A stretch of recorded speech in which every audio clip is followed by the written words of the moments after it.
बुलढाणा जिल्ह्यातील मेहकर शासकीय वसतिगृहात विद्यार्थिनींना निकृष्ट दर्जाचे जेवण, सडलेली फळे आणि अशुद्ध पाणी मिळत असल्याच्या तक्रारी समोर आल्या आहेत।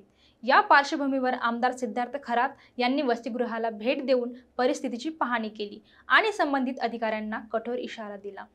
बुलढाणा जिल्ह्यातील मेहकर येथे मागासवर्गीय मुलींसाठी असलेल्या शासकीय वसतिगृहाबाबत गंभीर तक्रारी समोर आल्या आहेत। विद्यार्थिनींनी निकृष्ट दर्जाचे जेवण, सडलेली फळे तसेच अशुद्ध पाणी मिळत असल्याचे सांगितले आहे।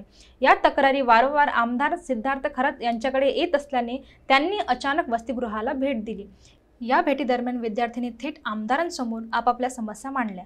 जेवणाचा दर्जा कमी दर्जा असल्याचे, स्वच्छतेकडे दुर्लक्ष होत असल्याचे तसेच पिण्याच्या पाण्याची सोय नसल्याचे त्यांनी स्पष्टपणे सांगितले। विद्यार्थिनीच्या तक्रारी ऐकल्यानंतर आमदार खरात यांनी स्वतःच्या जेवणाची गुणवत्ता तपासली आणि वसतिगृह परिसराची पाहणी केली।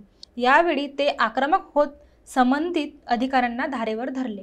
विद्यार्थिनींना चांगल्या दर्जाचे जेवण, शुद्ध पाणी आणि आवश्यक सुविधा मिळाल्या पाहिजेत, अन्यथा कठोर कारवाईला सामोरे जावे लागेल असा इशारा आमदारांनी दिला।